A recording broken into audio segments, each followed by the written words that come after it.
Vamos a continuar el día de hoy. Voy a preguntar cada 8 a 9 minutos a alguno de ustedes sobre lo que estamos evaluando. Y ustedes saben, han pasado por esta virtualización. Les voy a pedir una manito alzada, un dedito alzado para ver si están allí. ¿Ya? Les voy a pedir en ciertos momentos de la clase. No vaya a ser que esté yo en un monólogo sin ninguna atención. Atentos, por favor.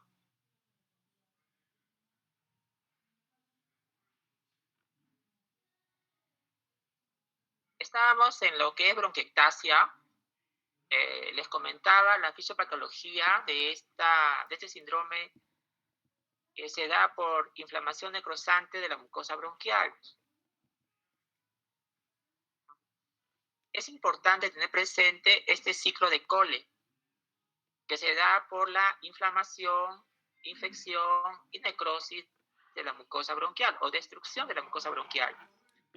Ustedes ven aquí en esta diapositiva una luz bronquial sana al lado izquierdo y una luz afectada por la bronquiectasia, en la cual vemos claramente cómo se genera este círculo vicioso ya mencionado.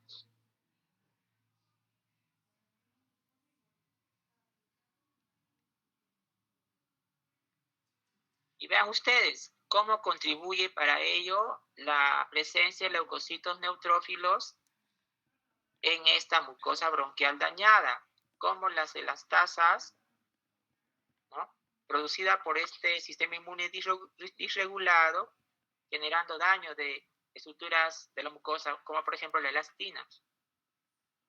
Y deben saber ustedes que la bronquiectasia en general es irreversible. Va a encontrar seguramente un poco usado que se llama pseudobronquiectasia.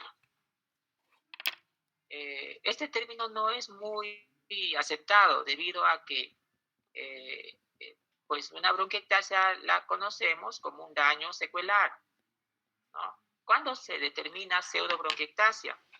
Cuando este paciente ha sido evaluado, ha sido hasta tomografiado y se determinaba una bronquiectasia pequeña. Pero pasado el tiempo y en alguna otra oportunidad, por alguna razón justificada, le vuelven a hacer la tomografía y ya no está la bronquiectasia, ya no está. Entonces llaman este término poco usado y poco frecuente. Mayormente la bronquiectasia, el daño es permanente, ¿no?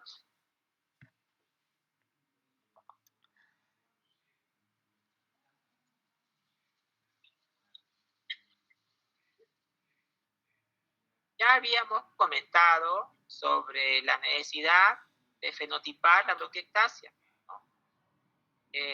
Sabemos de que existen 3 fenotipos, ¿no? Esto ya tiene conocimiento la ciencia 8 años. Y uno de estos fenotipos es el fenotipo infeccioso. En 28 países se estudia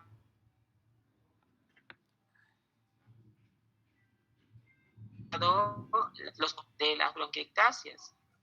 Y entra en este fenotipo infeccioso es la pseudomonas y otras bacterias, en algunos contextos clínicos es la pseudomonas. ¿Está bien? Entonces, en el fenotipo infeccioso, recordar, miren todos estos microbios que pueden estar presentes, ¿no? Pero la cabeza encabeza esta microbiología infecciosa bacteriana, la pseudomonas. Es bueno tener presente este.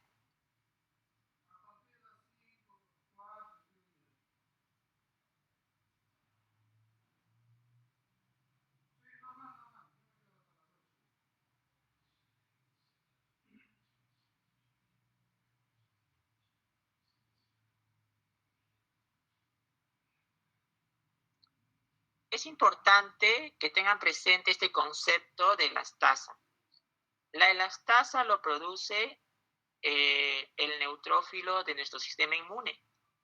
También hay elastasas en algunos humos, como el humo del tabaco, por ejemplo. Y esa elastasa, como ven en la diapositiva, puede generar alteración estructural, ¿no? En cuanto a las mucinas que hemos estudiado, alteración en la movilidad de los cilios, alteración en el reparo celular, ¿no? Activación de inflamación, ¿no? Y alteración en el sistema inmune en cuanto a su función. Y esto va a generar, pues, justamente este daño en la mucosa. Entonces vean ustedes que la noxa injuriante puede ser una bacteria, en nuestro medio tuberculosis, en pacientes predispuestos, por ejemplo, un paciente, como hemos visto en las prácticas, VIH positivo, un paciente diabético, ¿no? Que tiene un sistema inmune disminuido, se va a generar una inflamación. Esta inflamación, liderada por los neutrófilos, va a generar elastasas y otras citocinas que va a producir alteración en la cantidad de moco que se forma, alteración en la célula periciliar, y esta liberación de citocinas va a generar daño a nivel de la mucosa bronquial, que se va a expresar mayormente como bronquiectasia, ¿no? O algún grado de remodelamiento anatómico alterado. Es necesario recordar que al generar inflamación, el moco cambia en sus componentes físicos en cuanto a la cantidad, en cuanto a la consistencia y en cuanto al color. Y esto va a generar la signología clínica, lo que se llama la expectoración. Entonces, no olvidar que cuando es posible, los síndromes respiratorios fenotipen, ¿no? Infeccioso, o puede ser exacerbador, cuando hay más de 3 ocurrencias al año, y el fenotipo hipersecretor. Ahí están las características clásicas de la expectoración bronquiectásica, ¿no? Incluyendo la broncorrea. Bueno, ya me pasé ya de los 10 minutos. A ver, la delegada Paola. Paola. Sí, doctor, buenas tardes, aquí estoy. Paola, un favor, haznos recordar a la clase cuáles las características semiológicas de la expectoración bronquiectásica. De la expectoración bronquiectásica. Esta puede tener olor a yeso mojado. En la bronquiectasia con el fenotipo de hipersecretor, vamos a ver que va a ser de más de 100 ml. Vamos a ver que este va a ser de predominio matutino. Es en 3 capas. Esas serían algunas características. Claro, muy bien, gracias Paola. El fenotipo de la expectoración clásica semiológica es el hipersecretor.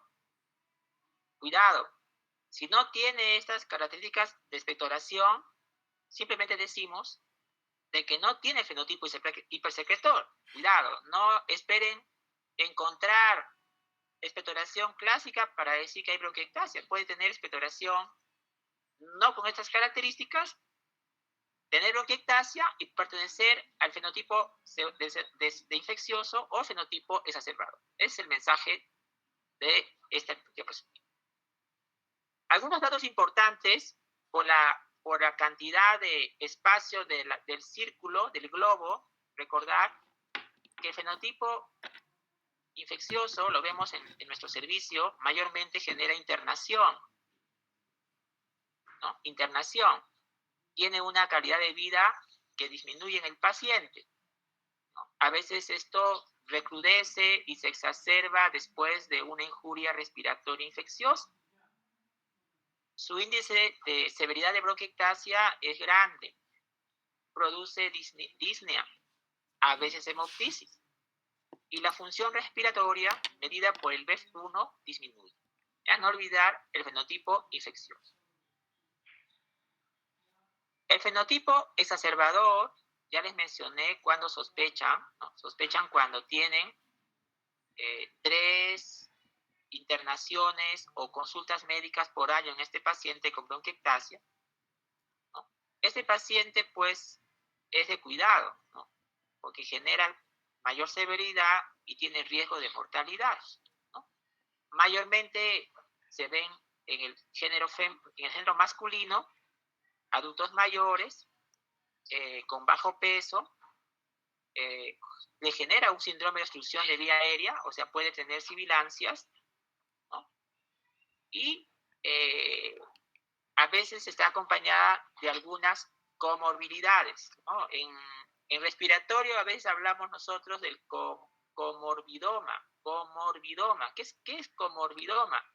Todas las comorbilidades que podrían acompañar a un paciente respiratorio crónico.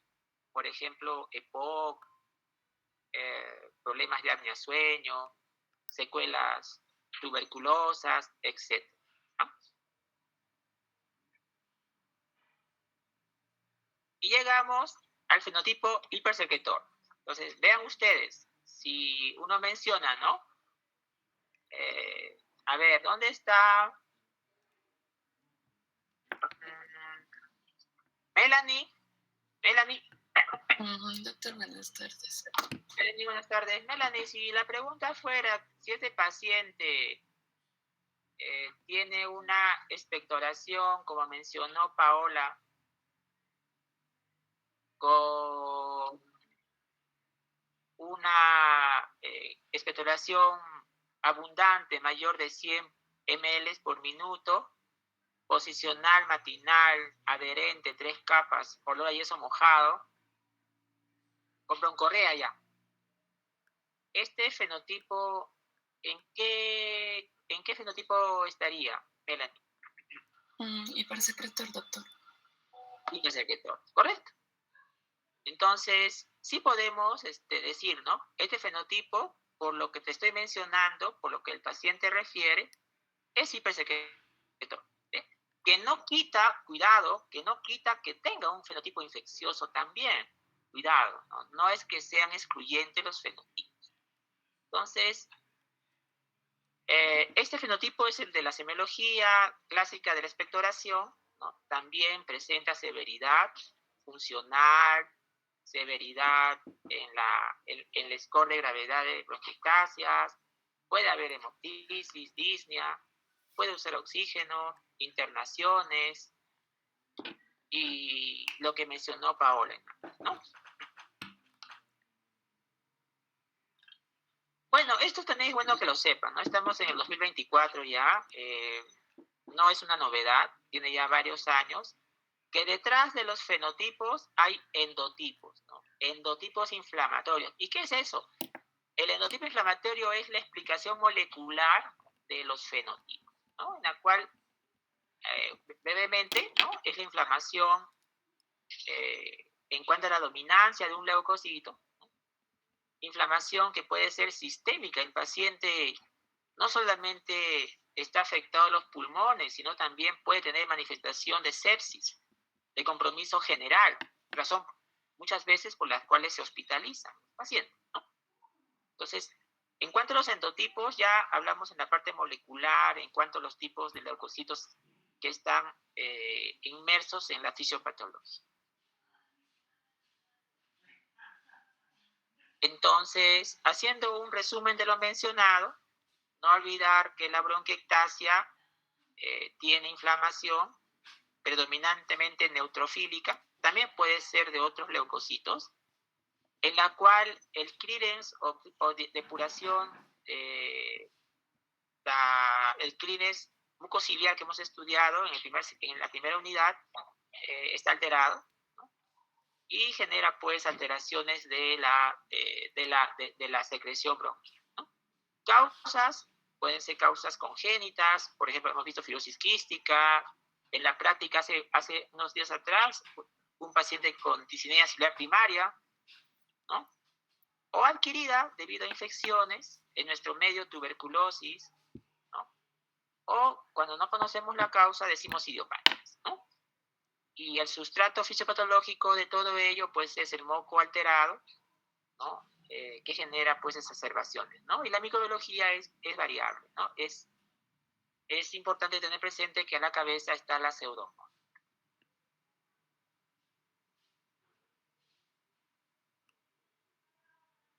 El enfoque de bronquiectasia ya lo mencionamos la vez pasada, ¿no? Cómo enfocamos una bronquiectasia en un paciente, una buena historia clínica nos da el diagnóstico aproximado. Y vamos de lo menos invasivo a lo más invasivo. De lo más frecuente, caballos, a lo menos frecuente, cenas, ¿no? Tener presente siempre los fenotipos para poder no perder de vista el diagnóstico. Bueno, cuando hay bronquiectasias evidentes, en el MAX2 que hemos estudiado, ir hacia atrás buscando la noxa injuriante, ¿no? Que puede ser tuberculosis, alguna neumonía que lo hospitalizó al paciente, incluyendo COVID, ¿no? Hemos visto bronquiectasia por COVID en la pandemia, ¿no? La clínica ya lo hemos mencionado. ¿Existen bronquiectasias secas? Sí, pues puede ser fenotipo infeccioso, fenotipo exacerbador. Ya lo mencionamos también. ¿No? Recuerden que esta parte de esta exposición es up to date, les menciono. Cuando sospecha bronquiectasia, también lo mencionamos la vez pasada, cuando el paciente se queja de infecciones respiratorias frecuentes, ¿no?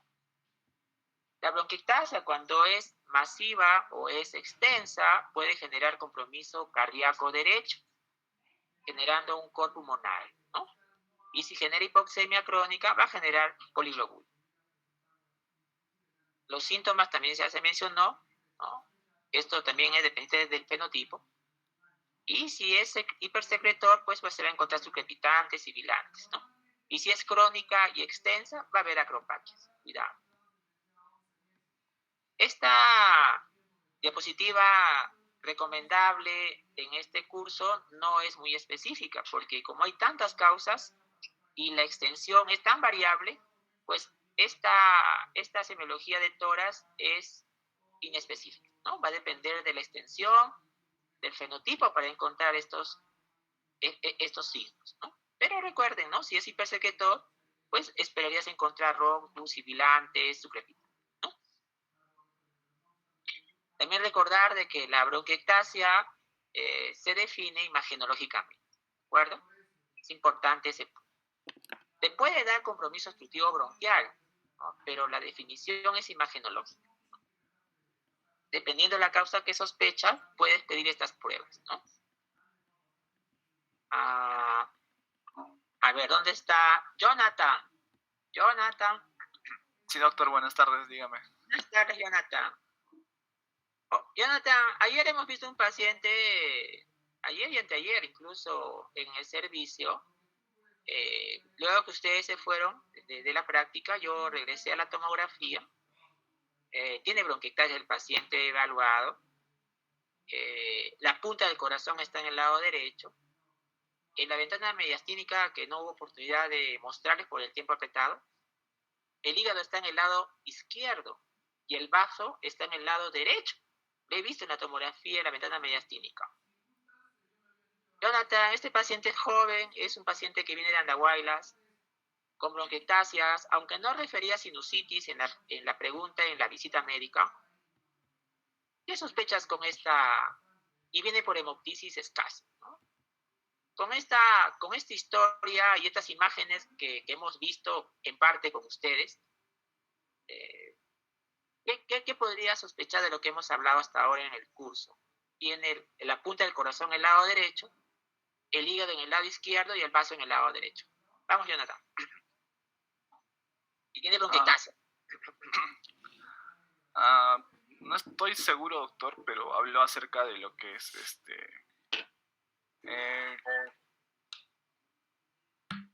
un problema con los cilios que mencionó, pero no estoy seguro de lo que estaba explicando. Sí. Claro, no te preocupes, Jonathan. Nosotros tenemos claro. Ahí está, creo que Lida ha respondido en el chat. Gracias, Jonathan, muy bien.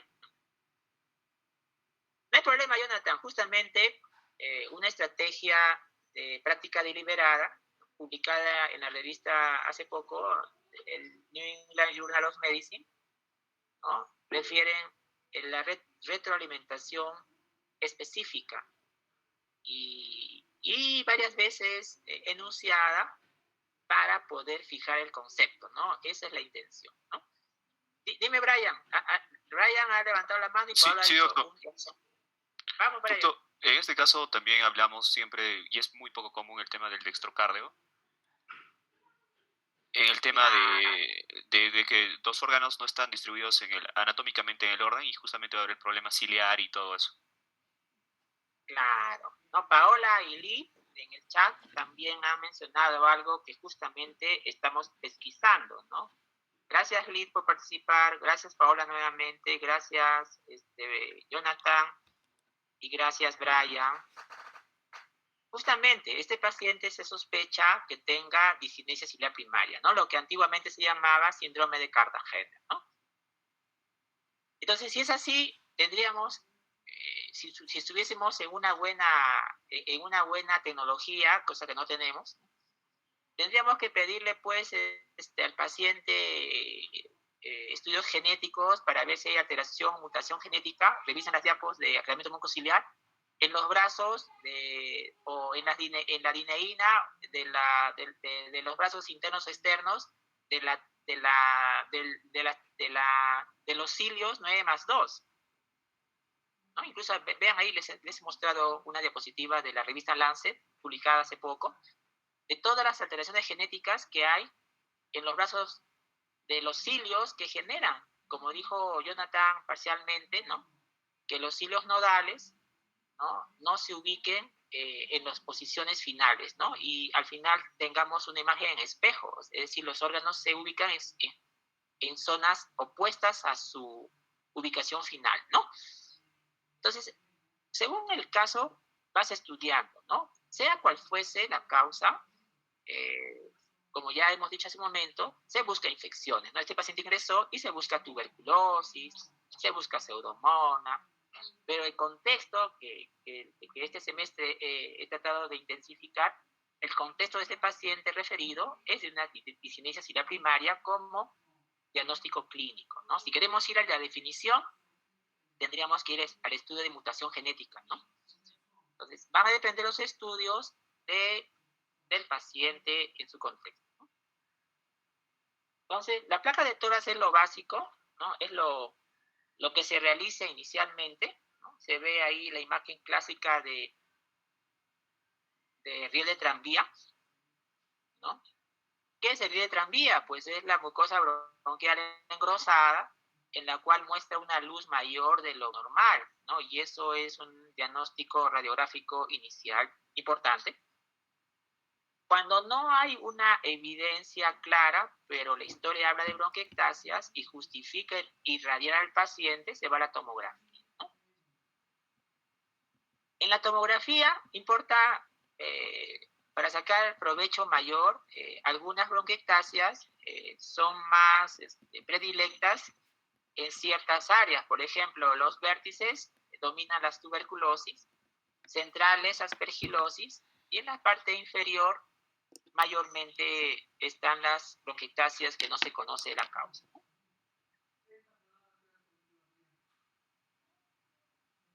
Bueno, hay una miscelánea de casos clínicos en UpToDate, ¿no? También en la tomografía se ve mejor la morfología bronquiectásica, ¿no? Si es varicosa, sacular, quística, cilíndrica, ¿no? La extensión, si es localizada o es difusa, ¿no? En verdad, la tuberculosis, que trabajamos mucho allá en el servicio, pues te da todas las posibilidades que podemos imaginar, ¿no? Bronquiectasias localizadas, difusas, afecta la parte superior, y cuando el paciente es inmunodeprimido, ya no hay un patrón que lo contenga, ¿no? Puede generar cualquier patrón de presentación, ¿no? Sobre todo en los pacientes con la infección por el VIH, ¿no? Hay casos clínicos que estudiamos en la práctica, en la cual cuerpo extraño puede generar bronquiectasia, ¿no? Genera una inflamación local y genera dilatación de la luz, ¿no? Se retira el cuerpo extraño y hay una mejoría en este paciente en sus síntomas. Entonces, no olvidar también el término que hemos visto en en uno de los casos clínicos con los grupos que rotan en el servicio, la bronquiectasia por tracción, ¿no? Que es parte de toda la sinología imagenológica de la fibrosis pulmonar, ¿no? Una bronquiectasia por tracción es parte de una sinología de la fibrosis pulmonar. Algunas bronquiectasias generan obstrucción al flujo aéreo, es decir, silban, ¿no? Es usual encontrar pacientes hospitalizados con bronquiectasias con sibilancia. Y las pruebas funcionales determinan obstrucción. Y bien, voy a pasar al otro síndrome importante, sería el tercer síndrome que vamos a revisar, que es el síndrome broncopléjico. Este síndrome no es muy usado en las historias clínicas, ¿no? Es la oportunidad en la rotación recordarlo, ¿no? Y no significa que no exista, existe, solo que es no muy usado en las historias clínicas del hospital, ¿no? ¿Cuándo sospechar broncoplegia? En general, en todo paciente severamente comprometida la conciencia. Por ejemplo, un paciente en coma. El síndrome broncopléjico, ¿qué significa? Que este paciente, ¿no?, su aclaramiento mucociliar y su aclaramiento de la tos están venido a menos debido a un severo compromiso de conciencia. Y este severo compromiso de conciencia es muy variable. Puede ser un paciente con una hemorragia cerebral extensa, un infarto extenso cerebral, un tumor cerebral que le ha generado coma, un traumatismo craneal grave, o también podría ser en un estado de anestesia profunda, prolongada, ¿no? Y lo cual hace de que, como hemos revisado inicialmente en el semestre, los dos aclaramientos están dependientes de la función de la corteza cerebral. Hemos visto que en la tos, la regulación del reflejo está dada por la corteza cerebral, ¿no? También les comentaba, ¿no? Cuando hay un paciente comatoso, lo intubamos, el paciente ni tose, ¿no? Y hay un aparato de plástico en sus vías aéreas traqueales y ni tose porque está con compromiso severo de conciencia, ¿no? No hay reflejo tusígeno, ¿no? Y el aclaramiento mucociliar, les mostré una diapositiva, un gráfico, en la cual está regulada neuralmente también ese movimiento de arrastre del moco formado normalmente de adentro hacia afuera. Entonces, si ambos aclaramientos están afectados en este síndrome broncopléjico, lo que va a ocurrir es que va a haber síntomas, ¿no? Porque este moco no drenado, no expectorado, la tos no funciona adecuadamente, no es eficaz. Entonces, esta acumulación de secreciones va a generar problemas, ¿no? Va a generar el paciente una suerte de obstrucción, va a haber sibilantes, va a haber expectoración, va a haber infección de esta expectoración, va a haber disnea, va a haber cianosis, ¿no? Entonces, es muy variable la semiología de tórax según síndrome broncopléjico, va a depender de la dominancia de algunos de los síndromes que pueden ocurrir como complicación, ¿no?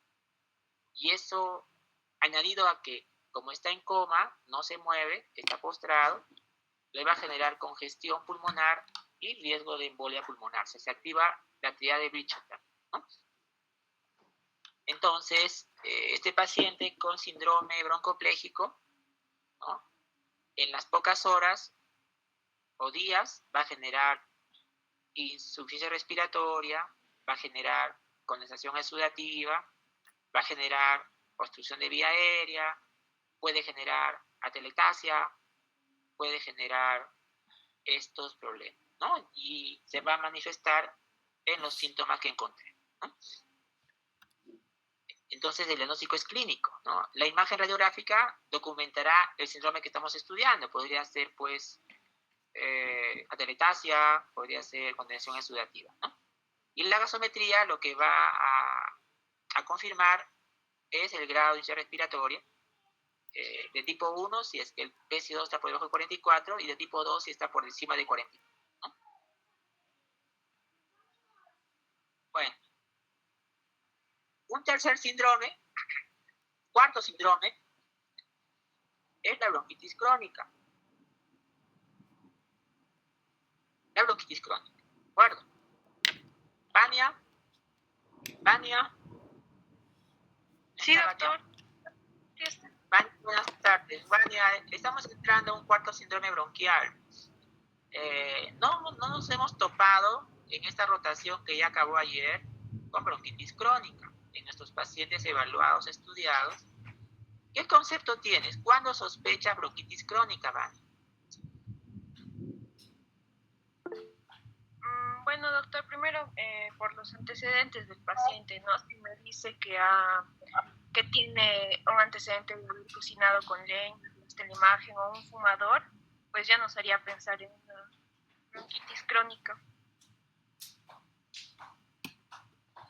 Claro. Cuando sospechar bronquitis crónica, cuando el paciente tiene exposición a humos. Bronquitis crónica, acabo de recordar que debo grabar la clase. A ver si estos 20 minutos que quedan grabaré. Bueno, nunca es tarde. Un ratito, por favor. Sabía que algo estaba pendiente.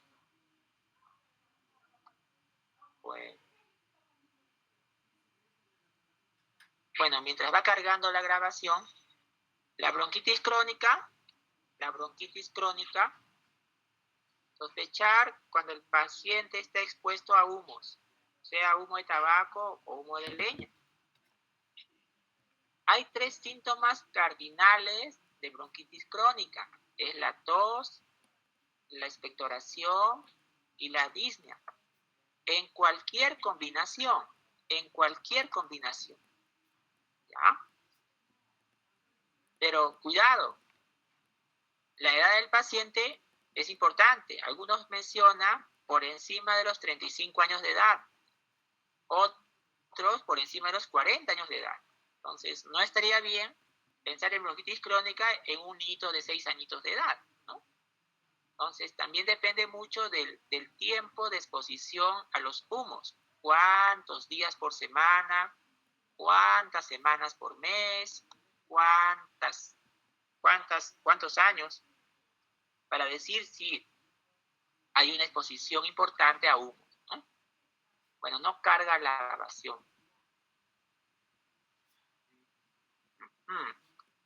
No carga la grabación. Bueno, continuaremos. Entonces, no olvidar bronquitis crónica, exposición a humos, en cuanto al tiempo de exposición, en cuanto a justo que recién ha cargado, sí, inicia grabación. Ya, al menos estos 15 minutos finales podríamos grabar ya. No lo había hecho inicialmente. Disculpen, queridos estudiantes. Bronquitis crónica, entonces, no olvidar esos conceptos para sospecha, ¿no? Si el paciente no ha tenido ninguna exposición a humos, ninguna, y tiene 20 añitos de edad, sería pues poco posible, alejado, improbable que tenga bronquitis crónica.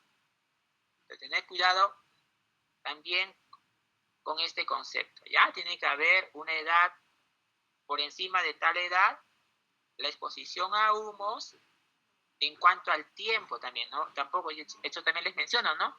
¿Qué tal si una persona de 40 años hace su parrilla en su cumpleaños de 40 años y nunca más se expuso a humos, ni fuma? No tiene bronquitis crónica, porque un día de parrilla no le da bronquitis crónica. Tiene que haber varios días por semana, por mes, por años, para decir que tiene bronquitis, ¿no? Como una sospecha.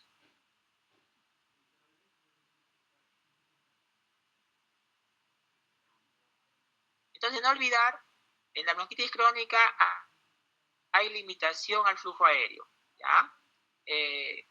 ¿Cuándo sospechar por anamnesis? ¿No? Esto es algo que está en los libros antiguos y eso no es cierto a veces, ¿no? No es tan cierto. Dice, bronquitis crónica, dice, si el paciente tiene 3 meses de tos por año, por 2 años. No, pues, eso puede tener también un paciente tuberculoso, enfisematoso, un paciente con cáncer. Entonces, el decir en los libros antiguos lo que acabo de mencionar, 3 meses de tos por año por 2 años, no solamente eso lo tiene bronquitis crónica, también lo tienen los otros problemas que he mencionado. ¿Ya? Entonces, no olvidar, a mayor cantidad de cigarrillos fumados, a mayor cantidad de años expuesto al humo de leña o de bosta, hay mayor riesgo de tener este problema de bronquitis crónica. Claro. ¿No? Entonces, la historia up to date, ¿no? Esta revisión es up to date, la historia familiar, la historia de tabaco o la historia ambiental nos puede llevar a la sospecha de bronquitis. Y también es importante recordar, lo hemos visto en Coyana, que la bronquitis crónica se define con una prueba funcional, ¿no? Sheila, Presente, doctor. Sheila, ¿qué prueba funcional te define o te descarta bronquitis crónica? La espirometría. La espirometría, muy bien. Entonces, puede tener los síntomas, puede tener la exposición a humos, pero si la espirometría no te define, pues no es bronquitis crónica en su definición, ¿no? Entonces es importante también tener presente cómo definimos el +2, en este caso. Entonces, es recordar importante que en la bronquitis crónica estos humos tienen acroleína. Esta es una potente inductor de la mucina MUC5AC inducible, lo cual va a generar mayor secreción de moco, ¿no? Y debido a una inflamación, agrandamiento de las glándulas submucosas, ¿no?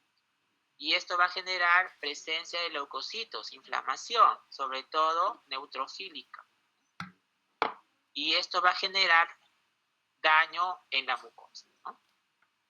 También puede afectar la vasculatura pulmonar, generando hipertensión pulmonar, ¿no? ¿Y cómo genera hipertensión pulmonar?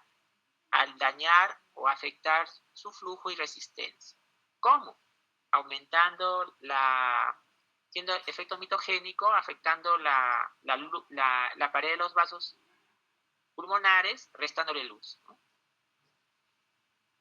Entonces, importante, nuestros pacientes expuestos a humos.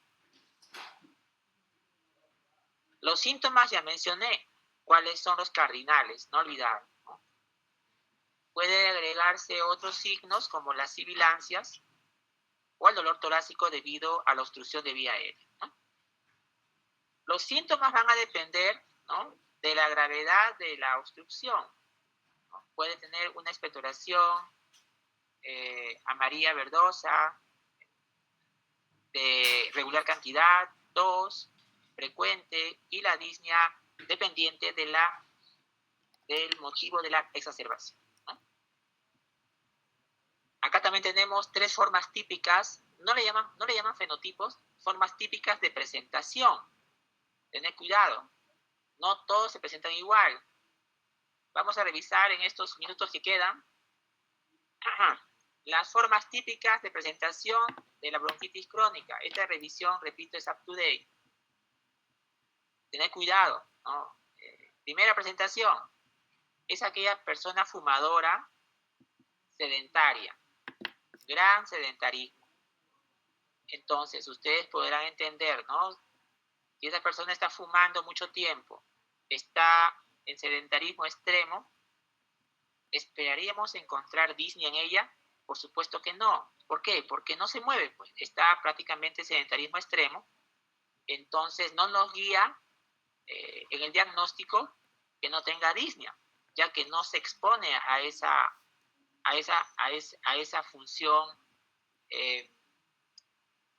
función, ¿no? De estar en movimiento, digamos, de cierto grado de intensidad, ¿no? Entonces, este paciente sedentario no va a tener muchas quejas. ¿Por qué? Porque no se mueve, ¿no? A lo más tendrá un poco de tos, ¿no? Pero disnea, como no hay un estímulo, no lo va a tener. Cuidado con esta presentación. Además, les he mencionado, ¿no?, que los síntomas carinales son 3 en cualquier combinación. No tienen que estar los 3 necesariamente. ¿Ya? La otra forma clínica es aquella persona que sí se mueve, se moviliza, ¿no? Entonces, esta persona tiene tos, tiene disnea, ¿no? Mayormente al esfuerzo inicialmente, ¿no? Que puede progresar a reposo si sigue exponiéndose al humo, y hay cierto grado de obstrucción bronquial, ¿no?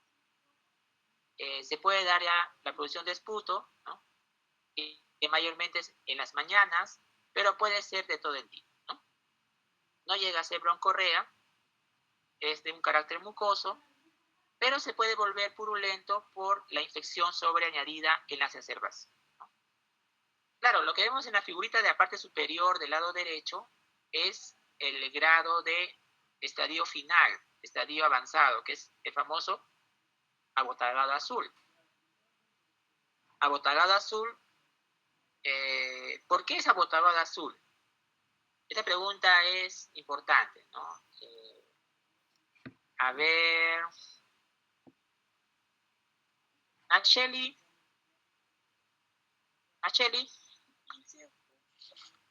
buenas tardes. ¿Por qué es abotagado azul un paciente con bronquitis crónica avanzada?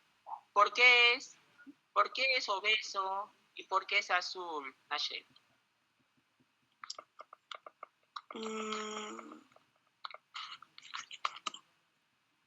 Algo he podido decir inicialmente en esta forma de presentación.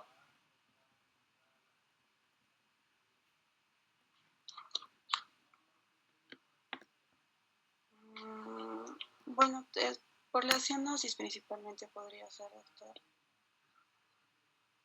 Bueno, ¿por qué es obeso el paciente con bronquitis crónica?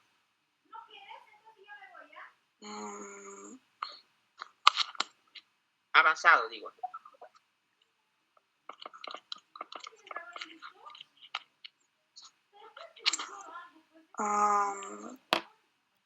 Bueno, la dificultad respiratoria que presenta podría propiciar, ¿no?, que sea el sedentarismo, el sedentarismo en el paciente también. Claro, eso es, exactamente. Muy bien, Nacheli.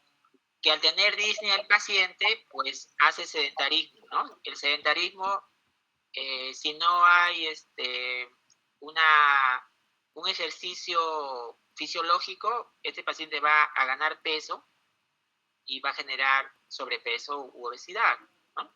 O el sedentarismo debido a la limitación de esfuerzo para que no le genere disnea. Y está azul porque está cianótico debido a la obstrucción al flujo aéreo, ¿no? Y está abotagado, puede estar abotagado, que es un término de congestión, debido a que la bronquitis crónica, como vamos a ver de acá un ratito, ya para terminar, puede generarle compromiso cardíaco derecho y un cor pulmonar, ¿no? Muy bien. Y la tercera forma de presentación que lo vemos frecuentemente en el hospital regional, ¿no?, es cuando el paciente tiene en las últimas 24 horas una mayor intensidad de los síntomas cardinales. ¿Qué quiere decir eso? Mayor tos, mayor flema, mayor disnea, ¿no? Lo cual genera algunas veces internación, ¿no?, internas, para poder mejorar su estado, ¿no? Y en esta situación no faltan los sibilantes, ¿no? Ya les mencioné, ¿no?, no todo lo que silba es asma y bronquitis crónica. Recordar que la bronquitis crónica está dentro de los EPOCs, ¿no?, que son 3, ¿no? Bronquitis crónica, enfisema y asma no reversible, ¿no? Entonces, en cuanto al patrón de aparición y los síntomas, 2/3, o sea, de tres pacientes, 2 informan disnea, tos, expectoración, silbidos, opresión de pecho, ¿no?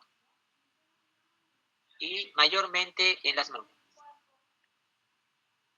Puede aumentar de peso, como ya lo dijo Shelly, ¿no? Debido a una limitación al esfuerzo para no tener disnea, ¿no?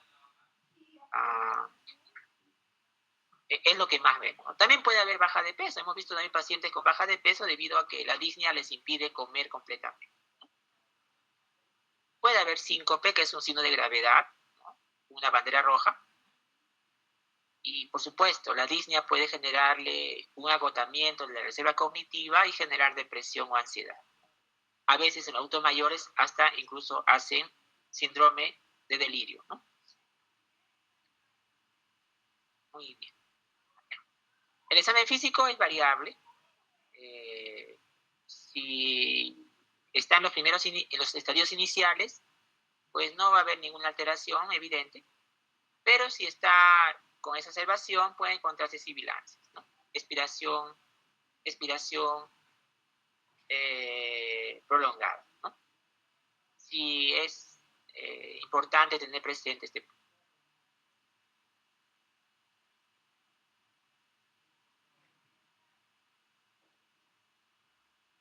Bueno.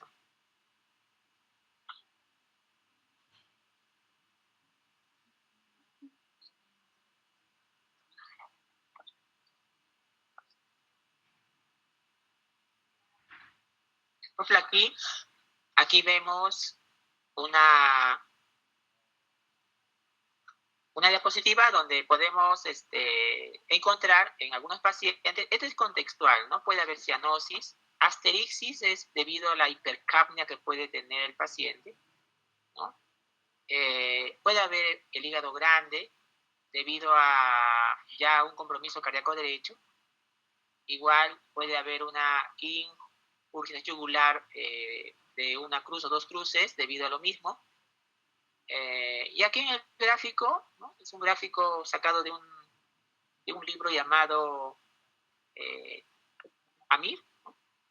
En lo cual vemos en la paciente ya edema en las piernas.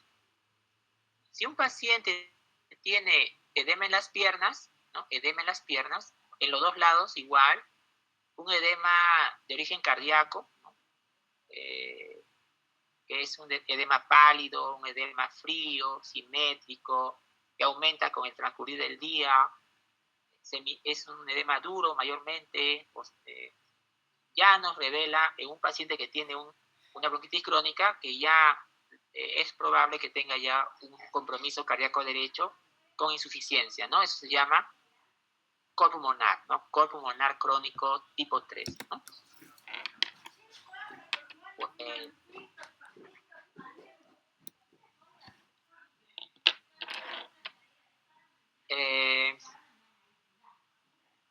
Creo que esta va a ser la última diapositiva en honor al tiempo. Puede haber manchas amarillas en las uñas debido al tabaco empedernido que puede tener el paciente. No olvidar que las uñas amarillas no solamente es por tabaco, hay otras razones también, ¿no?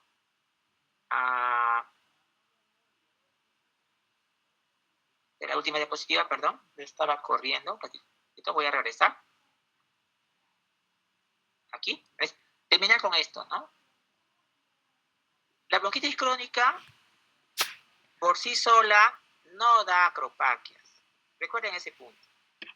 Las acropaquias no son típicas de presentación de una bronquitis crónica o un enfisema, ¿ya?